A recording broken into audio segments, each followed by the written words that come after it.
Welcome to another episode of Well-Adjusted Mama. I'm your host, Dr. Laura Brayton. And today's guest is Daniel Devon, speaking on protecting yourself and your family from EMF radiation.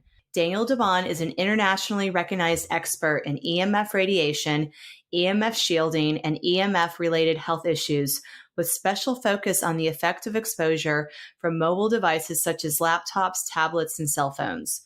Daniel's concern regarding the health impact of EMF emissions grew from over 30 years of engineering experience in the telecommunications industry, where he held a variety of executive positions at SAIC, Telcordia, AT&T, and Bell Labs. He is a co-author of Radiation Nation, The Fallout of Modern Technology. Dan, hi, welcome to the show. I'm very excited to have you on today.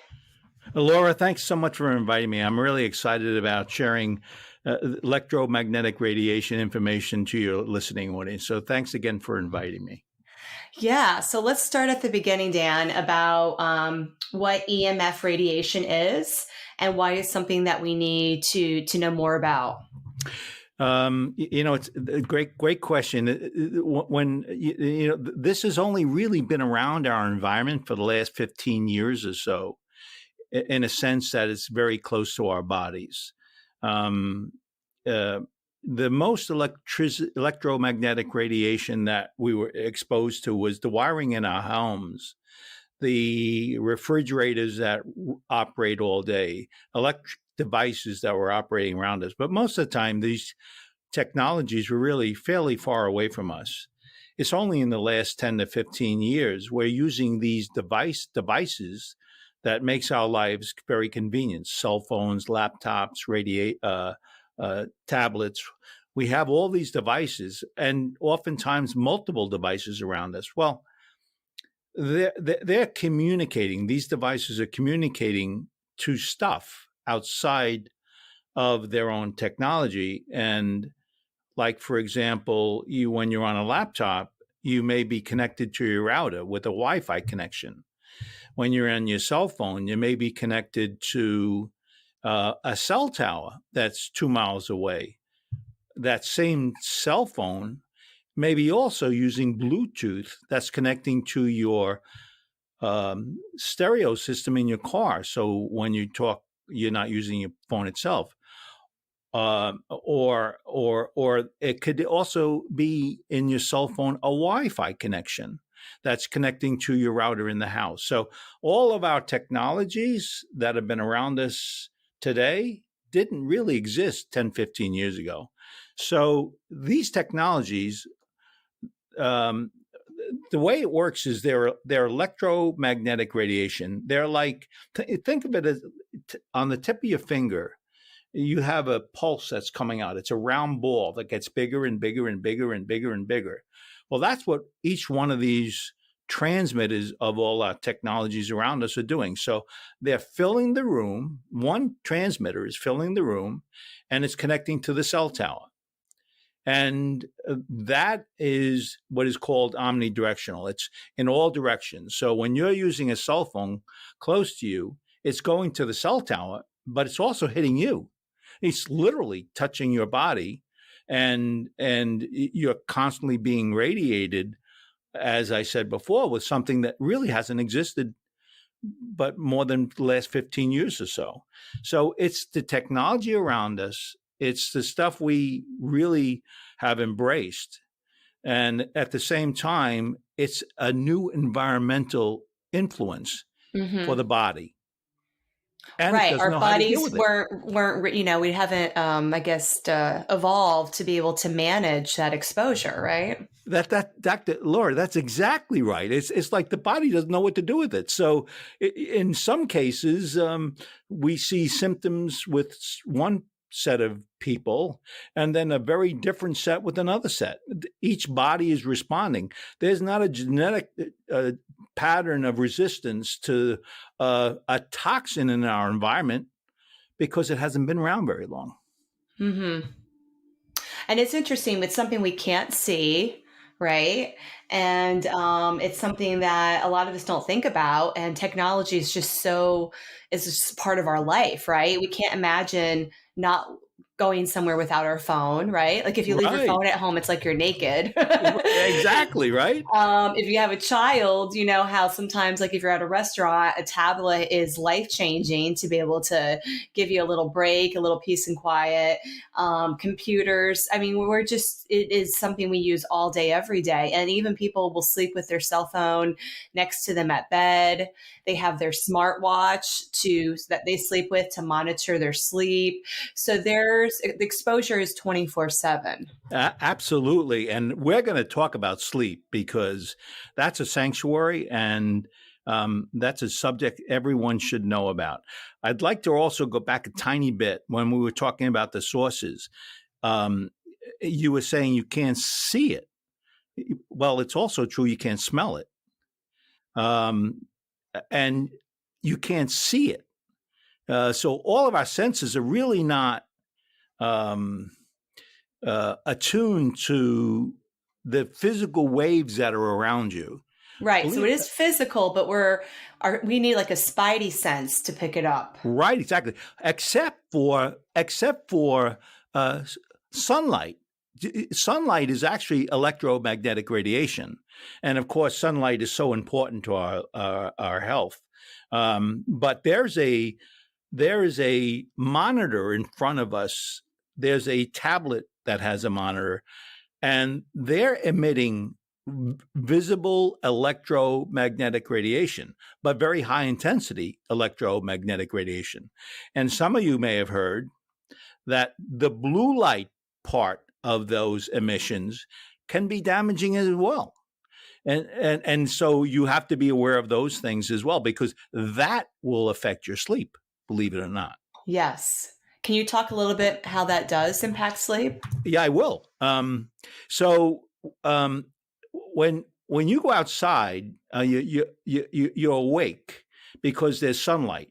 When you go into your cave at night, where there's no light, what's happening? Your body's evolving; it's changing, and there's a process that's occurring, that's changing within the body to turn on melatonin. The melatonin itself is actually being created as a result of lack of light. So when you're sitting in front of a monitor and there's the blue component of that signal going into your eye, the eye, in the back of the eye, there's a tiny little switch. There's a cryptochrome protein, actually, that is behind the eye. And it's the little switch that turns on and off the melatonin. So if you're looking at this at 11 o'clock at night and you've decided to go to sleep, the little switch didn't go on, so you don't have melatonin. All of a sudden, there's a disruption of your sleep pattern. That's not a good thing. Right. No. Because of the visible light. Right. So the visible light confuses our natural circadian rhythm to not tell our body when to produce melatonin, which helps us sleep. Absolutely. And by the way, the impact can be very broad. If you've disrupted your circadian rhythm, particularly around the recovery of the body from the day, you have a recovery of the mitochondrial function. It's during the day that you're using that function, and at night you're in repair. So when you start mucking around with your sleep cycle, you're also mucking around with recovery cycles and everything else that's part of your body. Yeah, the recovery and the healing of the body occurs while we sleep. Yeah, exactly. So, in fact, I'll get to the heart of the challenge. When you're in bed at night, you do not want to have that external influence around your body, whether they be the tablet and the blue light, or the cell phone on the side desk or the side table, nightstand. next to your the nightstand next to your bed. That is influencing literally the brain pattern. and the body function. Believe it or not, it's suppressing your immune. Electromagnetic radiation, Dr. Ollie Johansson actually is the author of this recently, where it's literally suppressing immune as well. So there's a whole bunch of stuff going on when you have all these technologies around you. And at night, it is so important that sanctuary has none of this. So, long story you're short. saying it suppresses our immune system. Is that because it's negatively impacting sleep, or that's a separate issue? No, that's a separate issue. Wow. Literally, it's a separate issue. I didn't mention this before, but something like 20% of us are electric hypersensitive. That is, we get headaches, we may get nauseous. There may be psychological, neurological dizziness. There's a whole bunch of stuff that goes on when you're exposed to these kinds of technologies. Right. And then 20% are like the canary in the coal mine. Yeah, exactly. That are extra sensitive to that radiation. Yeah. And believe it or not, 80% of that is women. Oh, I believe it. Yeah. Women are more sensitive. Right. Yeah. It's literally true. Women are more sensitive to this than men. And it's more disruptive to their biofunctions than with men. Right, which would include probably their menstrual cycle, and yes. fertility as well. Yeah, well, fertility, as you know, we can't make babies anymore. Why can't we make babies anymore? There are a lot of external reasons why that's true. There's a lot of toxins in our environment that didn't exist. Epigenetic factors. Absolutely. Well, it also turns out that there's like 20, 30 studies that talk about in vitro influence of electromagnetic radiation to ADHD, to many very, very serious body responses to this that didn't exist before, including you can't make babies. After about 25% of a laptop on your lap, the 25% of the male sperm is immobile. There's also equivalent functions that occur with the female because it's soft tissue. And so there's clearly biological influences. But what people don't realize is that the radiation from your laptop or your cell phones, when you have it in your back pocket of your pants, it is literally influencing the womb. And Dr. Powell is a biochemist who talks about the damage to the DNA cell of an egg of a female, and that egg of that 12-year-old evolves. She has a child, and there could be mutated DNA as a result of that cell phone, and that is actually something that's more and more being realized, is that when you have a cell phone close to your body like that, it does influence very important parts of the body. It's also true. There was a study in San Francisco a few years ago where a doctor actually gave meters to women in their first trimester. And they went out and they measured their environment and everywhere they went. The bottom line of the study was that every time there was a concentration of excess electromagnetic radiation, there was 3 times more likely a miscarriage in the first trimester. So it was like there is some evidence that says it's pretty serious, and growing evidence that's reinforcing that. So you don't want a cell phone in your back pocket, whether you're a child or an adult. Right. Or your front pocket. Or your front pocket. Or your bra, right? Women or your bra.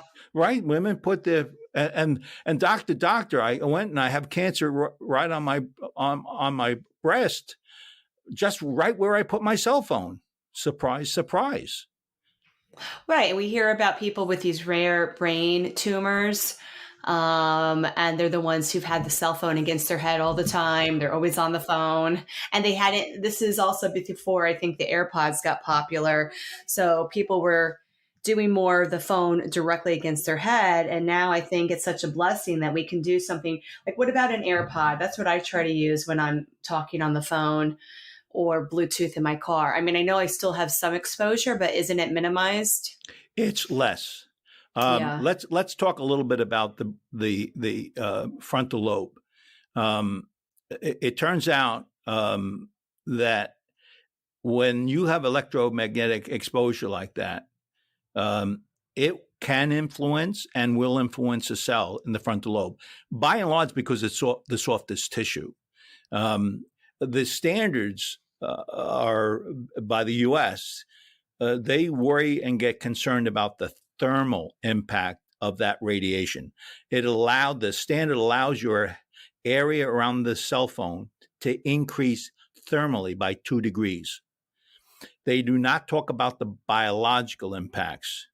The standard is, just so you know, is 1.6 watts per kilogram.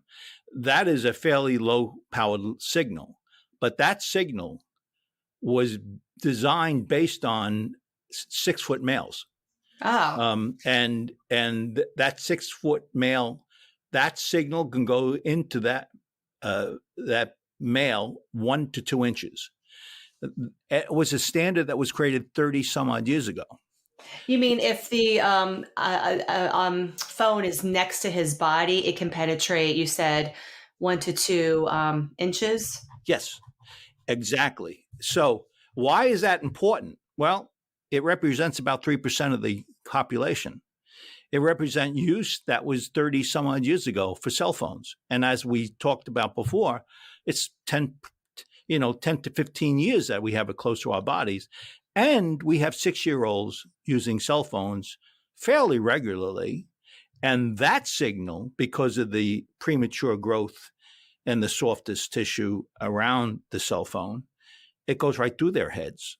So when you have a child using a cell phone that's 6 years old, it's not going in 2 inches, it's going right through their head. Oh my God, that's so scary. It is. And what's scary is, Dr. Laura, we really ultimately haven't had enough experience to know what the ultimate impact will be. Right. It's too early to say. Right. But man, you should be careful about that.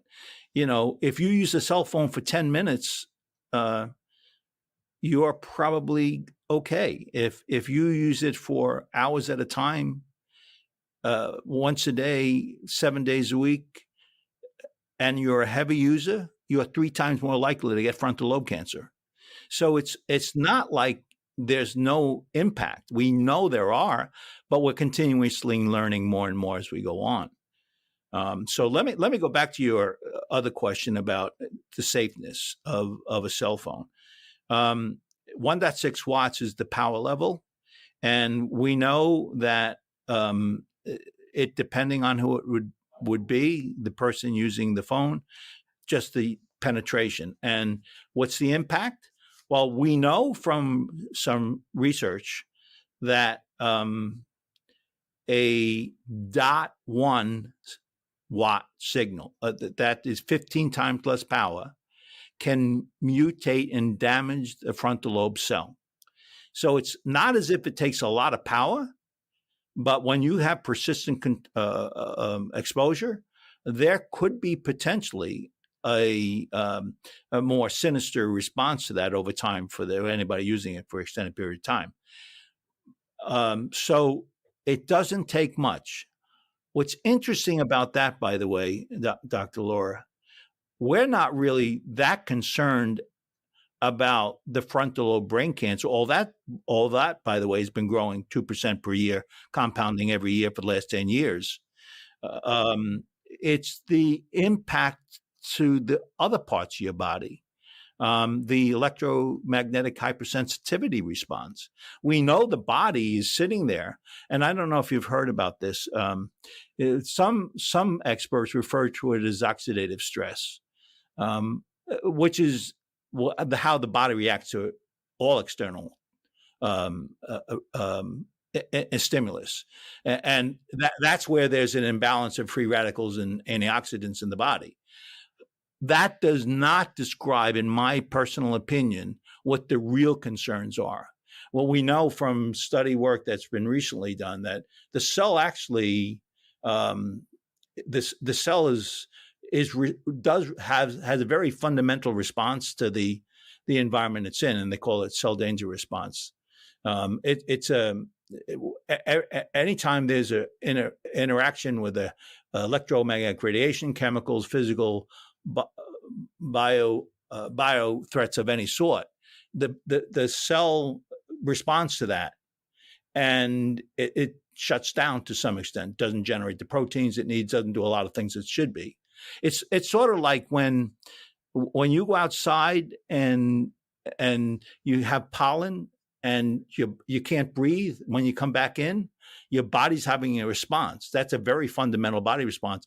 And there's a histamine that's occurring. The body's basically saying, I'm going to go protect myself from this. And the way I'm going to do it is by swelling my nasal passage.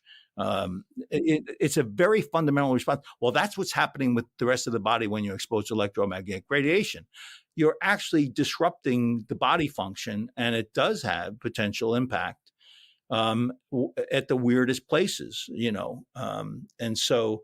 What I was hearing from you is that the tissues that are the softest are the most Yes. at risk for damage, cellular Yes. damage. Yep. So, and probably also more external as well, right? So, brain is at least kind of behind the skull. There's a little protection there, but like the thyroid, the ovaries. Oh, yes, absolutely. No problem. But Dr. Laura, I think you brought up an interesting point. There's a blood-brain barrier in the brain, right? Yeah, right. And that's a protective shield. And I mentioned to you, Dr. Ali's work is about how you are immune suppressed. Well, it's also true that the blood-brain barrier is affected as well. In fact, some physicians consider it a concussion-like symptoms when they have patients that come in. And it's because the blood-brain barrier is dropping and exposing more of the soft tissue to the signals themselves, particularly when it's close by. Wow. And then that means other chemicals in the body are also able to get into the brain. Absolutely. Absolutely. Oh my gosh, that's really scary. And think of this, because now we're on this path of what happens to the body.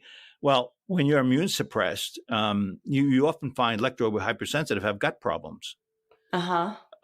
Leaky gut. Leaky gut, biome imbalance. You have what do they call it? You have some of the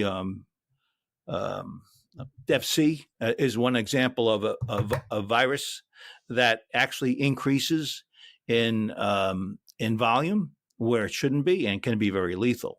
So we know that there seems to be correlation between the suppression of the body from these kinds of things with other body functions, not just the brain, but the heart, the gut. And you really have to sort of be aware that these kinds of things may happen. But if you're aware of these things, it actually is not a big deal if you deal with it and understand your environment. Okay, so how do we deal with it? I mean, technology is not going away. Right. And most of us don't live off the grid out in the woods. So how do we kind of protect ourselves despite our environment and despite our need, actually our dependency on technology? 10 years ago, a little over 10 years ago, my sons were visiting me, and they're adult men, and they had their laptops on their laps 3 or 4 hours. And my wife said that can't be good. I want grandchildren. She perceived the potential danger of that technology as potentially suppressing their ability to have children. I told her she was nuts because she didn't know what she was talking about, right? But I actually worked for Bell Labs for many years and developed standards in this area. So I was familiar with the technologies. And I looked into the scientific implications, and I found what we were chatting about. There's implications, and we knew it back 10 years ago. And I said to my sons that's terrible. We have this technology around us. What are we going to do about it? And so what I concluded was, actually, there are things you can do about it. Like the strength of a signal is uh, distance is your friend. If you have a device next to you and it's touching your body, by moving it 1 to 2 feet away, 80% of the danger of that transmission is gone. If it's 4 foot away, it's 98%. So simply by moving these technologies away from you just by a little bit, you really do benefit. And I had mentioned before something about timing. The more you use it, the worse it is. Well, duration of exposure. Duration of exposure, when you're exposed for a very short period of times, you're pretty safe. But if it's hours at a time, it could be more impactful to the body as a result of that. So by limiting time with technology around you, you're safest. And of course, finally, what I did with my sons is I actually built shielding for my sons because I said to them, we're not victims. I can shield the omnidirectional signal, and I can prevent it from touching the soft tissue of your body, and then you can go on and continue using your technology. So you try to find ways of working with the technology in a way that reduces that exposure. Rather than using Wi-Fi, for example, use the Ethernet connection, a piece of wire. You eliminate the emissions of that Wi-Fi by simply going on and turning and going directly electronically through wiring to the devices. In fact, it's a general rule I have. I refer to it as bees in the room. One bee won't kill you, 1,000 will. So when you have all these transmitters in your environment, particularly your close environment, in your living room, in your bedroom, by simply moving away the technology or turning off the technologies, you reduce your exposure. So you go from 1,000 to 1 by simply turning what you don't need off. A cell phone, for example. I have a cell phone and I have the Wi-Fi, the Bluetooth, and the cellular connection. Well, I don't use anything other than the cellular connection. So I turn those other two functions off in the cell phone, and I've taken 3 of those bees and I've made it 1. So simply by being aware of your environment and the technology around you, you can simply reduce exposures by turning stuff off, wiring it, or using shielding devices. So there's things you can do. And I want to talk more about the shielding devices, but before we get there, I just realized I had mentioned something like those smartwatches and how people wear them all the time, right? They just take them off like to shower, and how people like to, or like a Fitbit, something like that. They use it to track their sleep. I have concerns about how that's actually impacting their sleep because they're wearing it, right? These wearable devices. Dr. Laura, wonderful question, because I was in a yoga class and I had one of the teachers come up to me and show me this thing on her band, how wonderful it was. She's going to know how healthy she is. And I said, you realize that I'm an electromagnetic radiation expert. You have a Bluetooth transmitter transmitting constantly to your devices. And again, that's 0.3 watts. And I mentioned before with DNA damaged cells, it can be 0.1 watts, 3 times less power. So I said, you do not want that around your body all day. You do not want it. There's benefits, but unfortunately, there are negative downsides to it because of the way they're transmitting all the time. If it's a very periodic transmission, once a day, you're fine. But if it's a constant transmission, these devices that you're using to monitor your body, particularly at night, is disruptive technology that you probably better off not using because it could have more serious effects on your body. It's that pros versus cons, right? And I mean, it is cool, like to be able to measure what your REM looks like and how restful your sleep is and your heart rate and things like that. But if it's going to be overexposure of this EMF, then we can see how that can be detrimental. Yeah, actually, I was working with one clinic, and they were um, uh, understanding the biological impact by looking for biomarkers of the body throughout a 24 cycle day. And they had monitors like that. And what they found was something like half of the patients they were working with had disruption in those biomarkers as a result of those transmissions from that device. So they had to take it out of the study. So in that case, they believe they found direct correlation of impact of the body, not long lasting necessarily, but certainly temporary body response to that signal.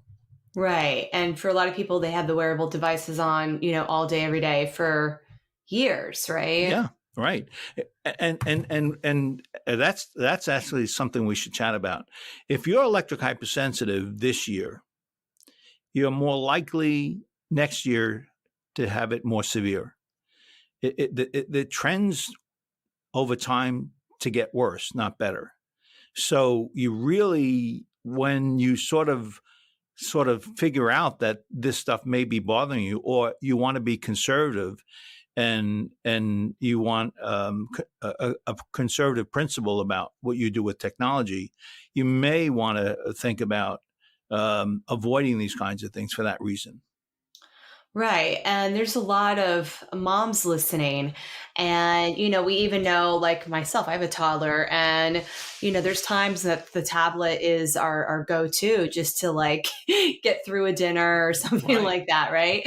Yeah. So, what's a good way to protect, my son's growing, developing body from this EMF? You triggered something in my mind when you mentioned that.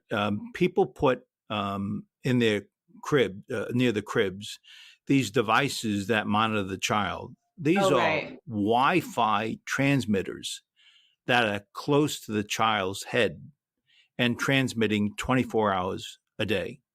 So that is not necessarily a good thing for that child at that time. So, what if it's like a few feet away from the crib, something like that? I was talking about before about when you have a device 4 foot away, you're 98% except for when you sleep. I really, really do encourage there to be at minimum 10 feet, but certainly if you can do it, outside the space in another room. I keep my cell phone in the bathroom because I don't want it on my nightstand. My husband keeps his on his nightstand, which drives me nuts. I gotta have him listen to this Dr. episode. Laura, I actually I was talking with this really, really bright lady, and it was during a podcast, and I said, you really have to consider your bedroom a sanctuary and get everything out of it, to make sure you have a pattern of sleep that's good for health. And she was very nice to me, thanking me for all the insight I was offering her. She didn't believe a word I said.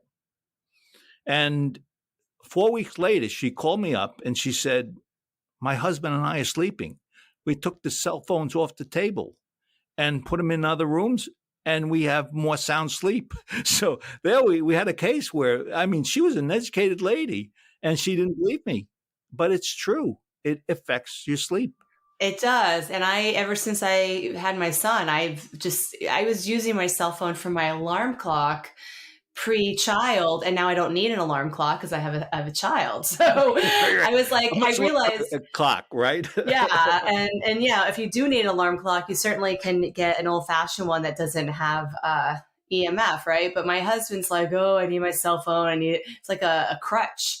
And I've been trying to model for him, like, hey, you can just keep it right outside our room in the bathroom. If it rings, we'll still hear it, but it's in a separate room. And maybe his sleep is not he has poor sleep, so I feel like that's like an easy first step to try to improve sleep.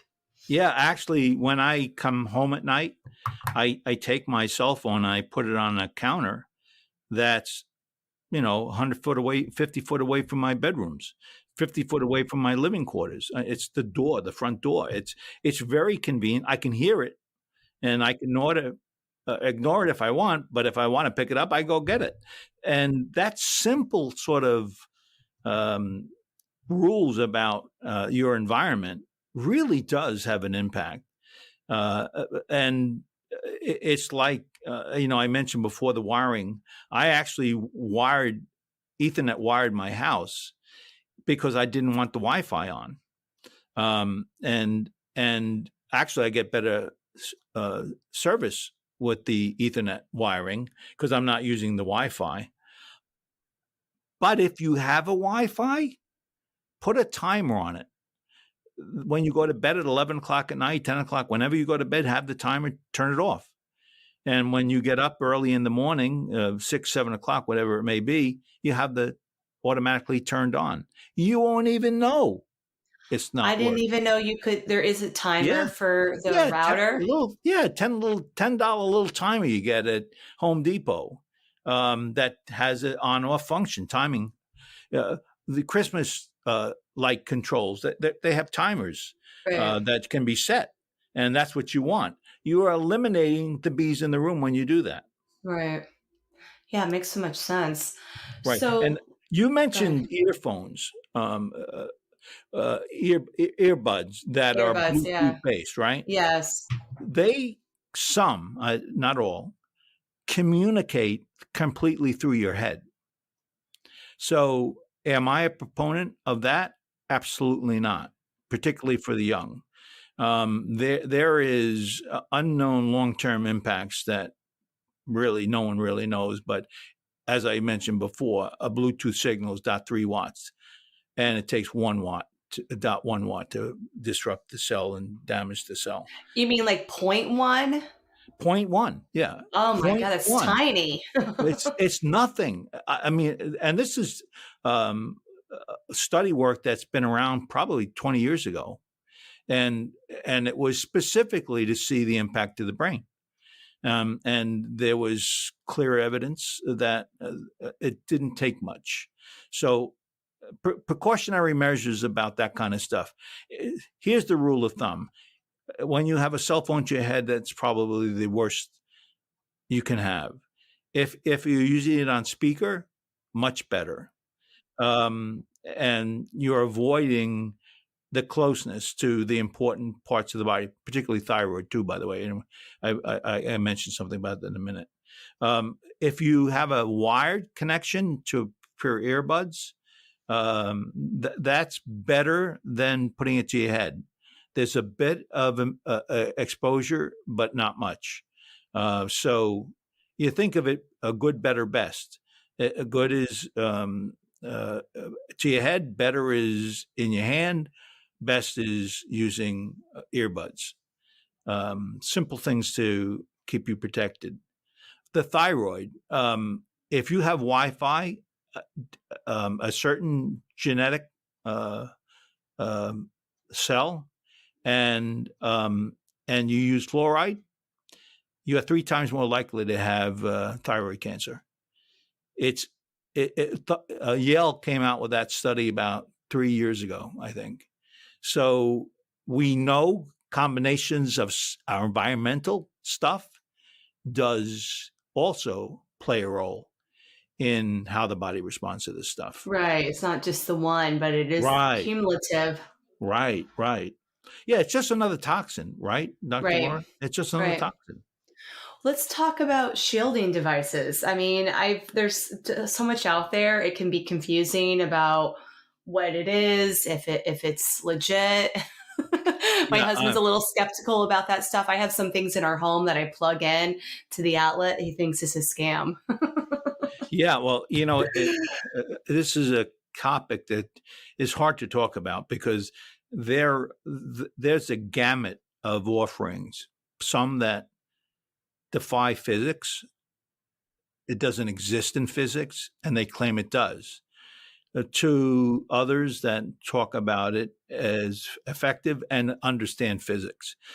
So it's really hard to tell. When you talk about wall stuff like you just mentioned, they actually may work for extremely low frequency emissions, but not for radio frequency emissions, the stuff we talked about from all our devices. So there's this false perception that we are safe. The reality of it is it only does one, not the other. There's some What's the stuff that, difference? I'm confused by that. yeah, and I don't think I explained that. Remember, we started off by talking about refrigerators and Yes. wiring in the wall. That's Yeah. extremely low frequency emissions. Oh, okay. Anything that uses electricity generates a byproduct of electromagnetic radiation, but it's on the very low side of the spectrum. That's why they call it extremely low frequency. The other stuff we talked about, the cell tower connections or Wi-Fi, that's all radio frequency. And for those who want to have a calibration, a microwave oven works at 2.3 watts, 2.3 gigahertz. A Wi-Fi works at 2.4 gigahertz. It's virtually the same signal.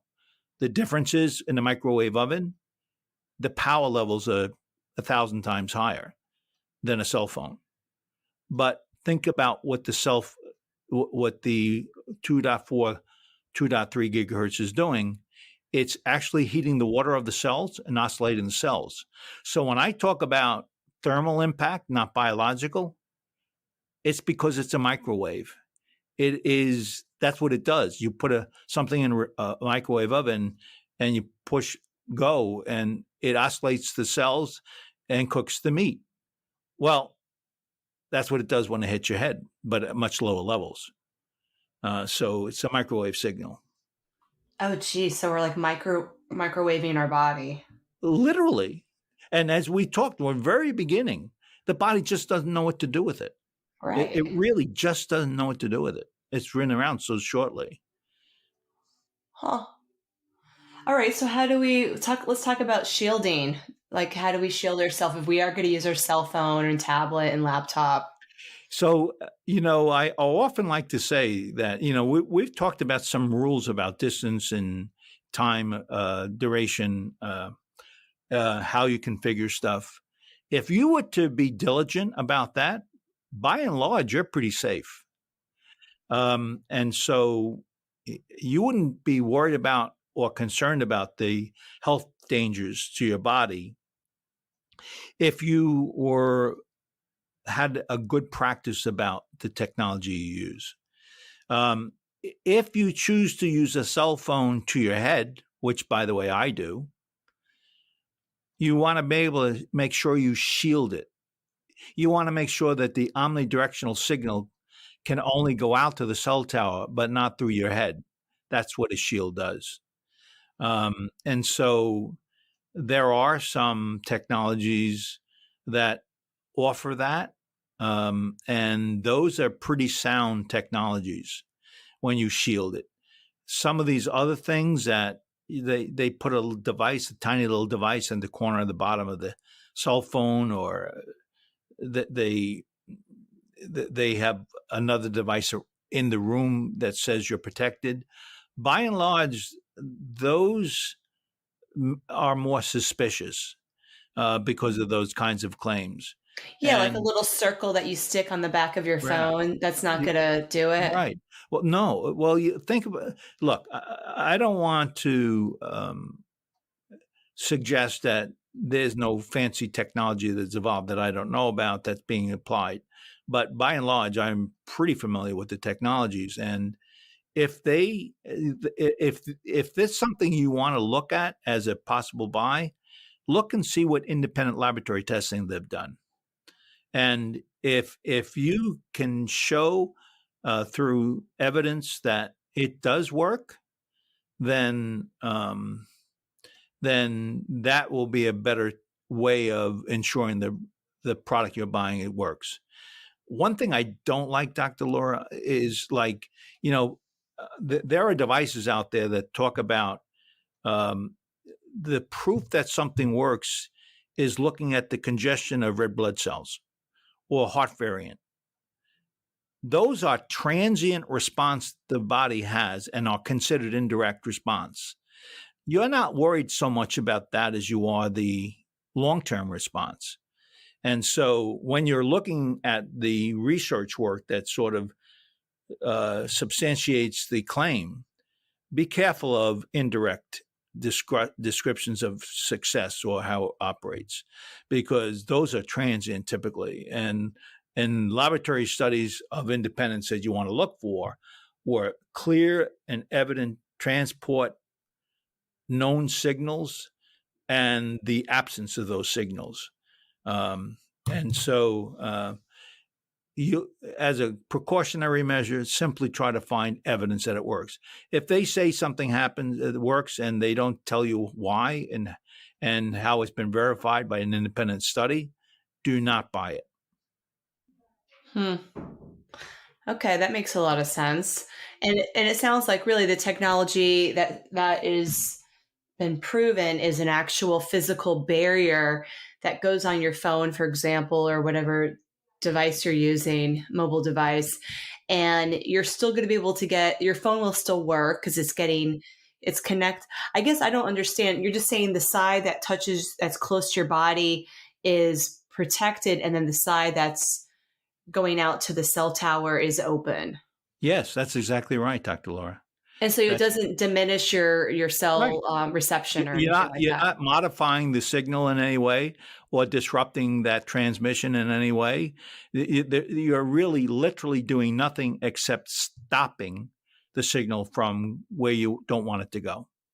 And so what does the research show how that protects our body from cancer, fertility, some of the other health issues you mentioned? That's a good question. It turns out that you're not concluding with a shield that there's an adjustment to the percent cancer rate as a result of that use. What you're saying is that you're eliminating the signal completely, irrespective of the body that you're testing. So you're not making claims like that. You're making claims that says nothing can go through, and it is not the source of your emission problem if you get a cancer or not. So it's almost, I mean, is this true that you could say that it's like it's almost like you're not using a cell phone when you have a shield on it, even though you are? Exactly. That's exactly what you're doing. You're eliminating that as a potential completely. Some do it better than others. Many do it, up to 60, 80%, and then some do it up to 100%. Oh, right. So that percentage makes a difference too. It really does. That sort of gives you an idea of caliber of a design, is what percent are you actually shielding? Right. So one last question I have for you. Sure. Can you explain what 5G is and why we need to be talking about that? Okay, so I'd love to. We have danced around the standard a little bit, the 1.6 watts per kilogram. What we haven't talked about is that what is the power levels to what transmission that's occurring. So 30, 40 years ago, we had the first time a cell phone was created. So we call it the first generation. And that was an analog signal at that time. And then we had another generation called second, up to the fourth generation. Every time it changed, it evolved the way the transmission was occurring, the way the voice was being captured, and the way it was being disseminated at the far end. So we know up to 4G, which is about 1 gigahertz for cell phones, and up to 6 gigahertz with Wi-Fi, that there's a preponderance of evidence that says we should be careful because we know there are biological impacts and we should be concerned about that. Well, 5G is a lot of similar transmission rates. So a lot of what you hear today is 5G, this major carrier with this 5G service. It's really about 3.4 gigahertz, 3.6 gigahertz, 900 megahertz, stuff that's been around all along that they're deploying in a bigger, more comprehensive infrastructure. And so a lot of the stuff we hear about, we don't need to really worry about it too much because it's a bunch of the same.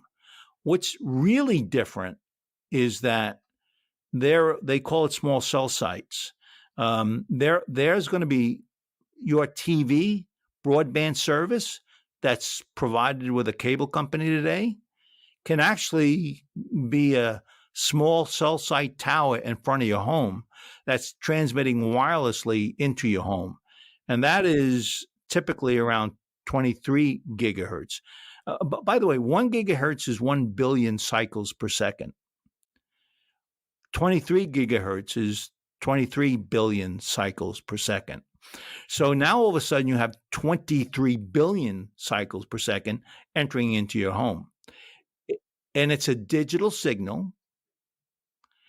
And they're actually transmitting to your one device. So where there was one signal we had in the previous technologies, we now have two. They call it MIMO. There's technology they're using is creating more. So the concern around 5G is all around the small cell site transmissions that are above the typical 10 gigahertz, or 6 to 10 gigahertz, and up to as much as 300 gigahertz, with the deployment now around 23 gigahertz to 60. Those deployments are in the very early infant stage, and they're typically in downtown metropolitan areas where there's a congestion of service. And what they do is rather than run a bunch of wires, a bunch of fiber optic cables, they run this small cell site tower and they transmit into the environment. So we're only beginning to have the deployment of what really is the very concerning space. And what makes it concerning, Dr. Laura, is we know nothing about it. It's a big experiment. It's a big experiment. It hasn't existed in our environment ever at a commercial level like we have it now.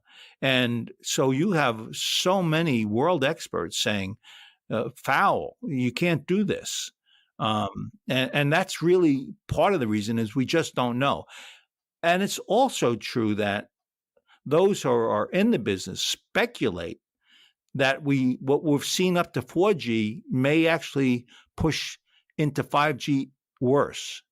Right. More symptoms, more health issues. So we talked about bugs in the stomach before, right? Right. And the biome, there are 10 times more bugs and bacteria and virus in the stomach than there is cells in the body.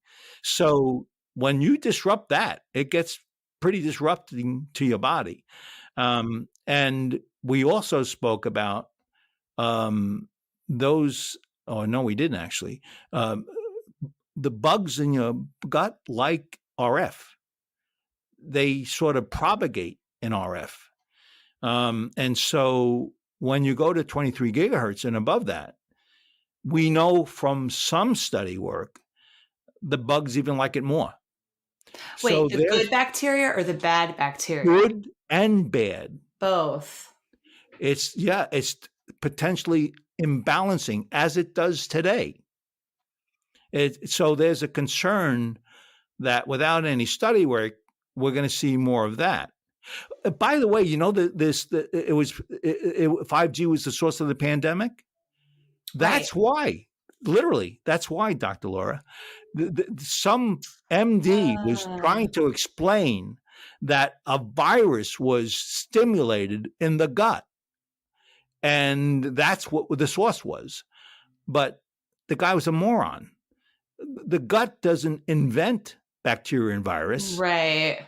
It doesn't create it. No. It actually houses it. Yeah, it's a Um, host. yeah, it's the host, right? So that's what a lot of the concerns and controversy about that was misleading. But I can see why 5G would lower our immune system Oh and yeah, make us predisposed not only for microbial imbalance, but certainly compromised immune system where you're more prone to a viral infection, for example. yes, there's no question about that. That is one thing that you should be careful about because evidence up to 4G suggests that's true. So we don't really have hardly any scientific evidence about what 5G is, like, and its impact on health in the human body. None, Oh my gosh. absolutely I none. would say that I've, in the alternative health world, there's a lot of outcries because people in general are more sensitive. Their bodies are more sensitive. They're more in tune to their environment and how it impacts their body, and including children. And this people are like, I am not feeling well with this 5G. Yeah, and they really do feel it. Yeah. There's no question. And we didn't talk about this, but I did infer it before. When you talk about the frontal lobe exposures to these kinds of things, um, and and then we call it electromagnetic radiation. I didn't talk about what was going on. Well, it turns out that we see in electric hypersensitive that the brain pattern at night should be the brain pattern of the day. So when you're walking around where there should be alpha, it's beta, and vice versa. So we find it's disrupting not just the cell itself, but the function the brain The brain waves. is the brain waves literally that we use in our pattern. And when you go to sleep at night and you have this influence, you're never going to sleep right. You never go into sleep. You're never going to go through that. So we know these kinds of things are potentially possible. With 5G, I mentioned before that bees in a room, right? Well, 5G is killer bees in the room. They're probably going to be worse than currently what we have. No one really knows. So everything you hear about is a speculative. But I certainly don't think it's out of the realm of reasonable to say it's the killer bee. Oh, that's so scary. It is. Well, I am so happy that you took the time to come on the show today and share your passion for this topic and wisdom.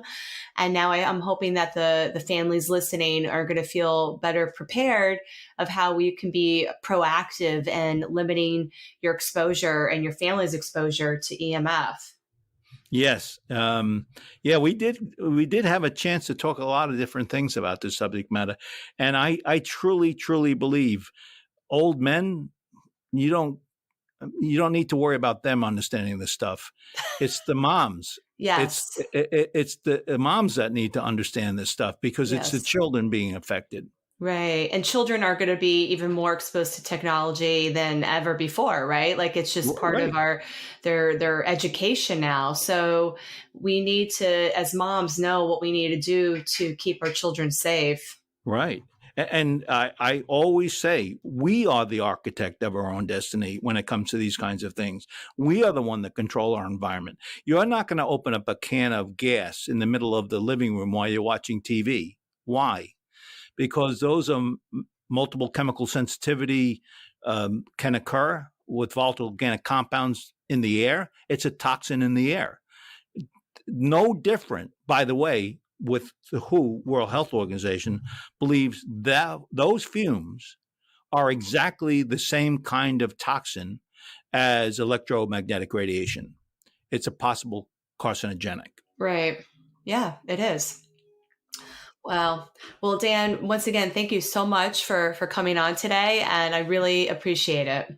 Thank you so much. Have a good day.